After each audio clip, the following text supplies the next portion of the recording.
Imagine this: discovering a creature in the wild, a being so human yet so alien that it defies everything we thought we understood about evolution, survival, and the very nature of civilization.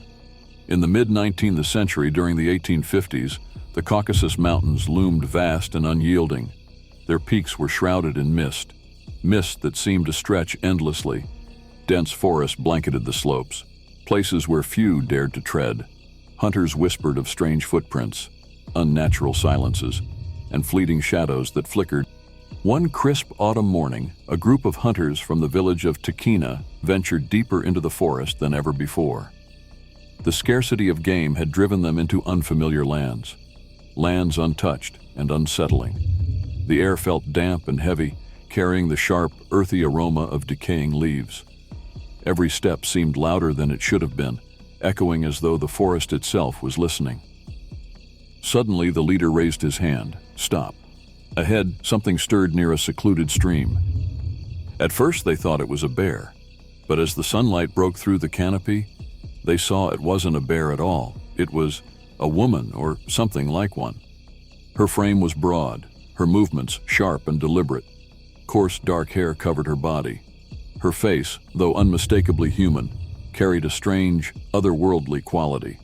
A pronounced brow, high cheekbones, and piercing eyes that burned with intelligence and fear. The hunters froze, their breaths caught in their throats. Then she moved. In an instant, she sprang to her feet. Her cry, raw and feral, ripped through the air, reverberating through the trees and sending shivers down their spines. She bolted, she darted between the trees, her movements impossibly fast, weaving through narrow gaps, leaping over roots. She moved as though she were part of the forest itself. The hunters stumbled after her, slipping on mossy rocks, crashing through underbrush. Their lungs burned with effort as the chase dragged them deeper into the wilderness. Finally, they cornered her against a jagged rock face. She turned to face them, her teeth bared, her massive hands clenched into fists, ready to strike.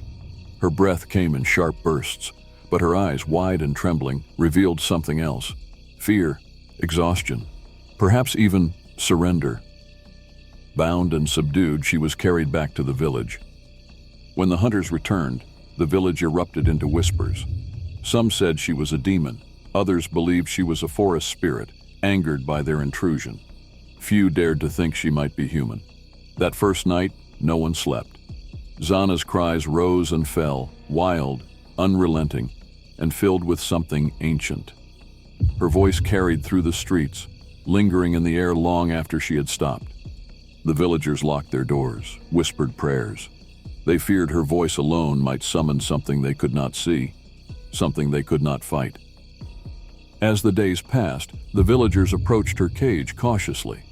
At first, she lashed out. Her movements were swift, deliberate, terrifying, but slowly, her resistance waned. Her fiery defiance dulled into wary observation. Her piercing eyes followed every movement in the square. Months passed.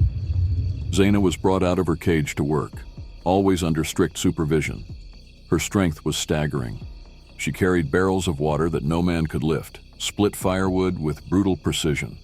Her movements were mechanical, efficient, the product of survival, not ease. But she refused to conform. Clothes were offered and discarded. Even during the bitter cold, she chose to sleep outside, curling up near the riverbank. On the coldest nights, she would wade into the freezing waters, submerging herself completely, and emerge calm, untouched by the cold. The villagers' fear slowly gave way to fascination. Though she never spoke, Zana became a living reminder of mysteries they could not explain. By the 1860s, the darkest chapter of Zana's life began. Men in the village, emboldened by her captivity, forced themselves upon her. Over the years, she bore at least 4 children. Each one was taken from her at birth and raised by families in the village. The children grew strong. They behaved like ordinary humans, but carried the unmistakable mark of their mother: dark skin, robust builds, and strength beyond anything the villagers had seen. Among them, Quit stood out. He grew tall and powerful, his piercing gaze a constant reminder of his lineage. Though the villagers relied on his strength, whispers followed him wherever he went. Whispers he could never escape. And Zana, she seemed indifferent to her children. Perhaps she understood they were safer without her. Or perhaps her wildness left her incapable of forming bonds. After Zana's capture, strange events began to plague the village. Hunters returned empty-handed, speaking of an oppressive silence that weighed on them as they moved through the trees. Livestock vanished from their pens, their enclosures found broken, as if torn apart by enormous hands. Shadows lingered at the edges of the forest, and villagers swore they saw eyes, glowing, watchful, staring back at them. One night, the sound of splintering wood jolted the village awake. Zana's cage stood empty. The bars had been bent outward, as though by some massive force. A search party followed her tracks into the woods. Their torches flickered in the icy wind. Their breaths quickened as the forest closed in around them. They found her near the river, crouched, shivering. She didn't resist as they bound her again. But one man swore he heard something. Laughter, faint, low, and fading into the trees. Decades later, Zana's story resurfaced.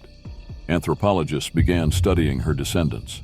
Kuit's remains revealed traits that defied modern classification, a skull thicker and more pronounced than any living humans.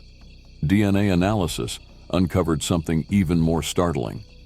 Zana's maternal lineage traced back to sub-Saharan Africa. How had she come to live in isolation in the remote Caucasus Mountains? Was she a remnant of an ancient species? Or had she simply adapted to the wilderness in ways no one could comprehend? The truth remains elusive.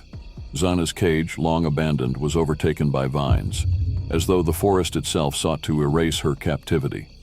Her descendants carried her story forward, their lives forever shadowed by the mystery of her existence.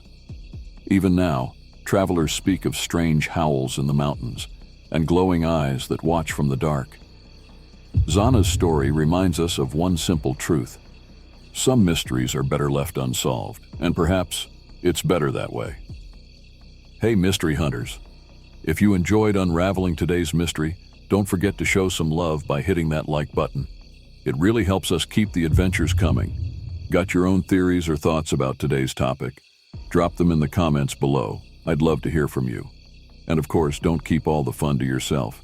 Share this video with your friends, family, or anyone who loves a good mystery. Finally, if you haven't already, make sure to subscribe to Mystery Mug and click that notification bell so you never miss out on our next intriguing story. Thanks for watching, stay curious, and I'll see you in the next mystery.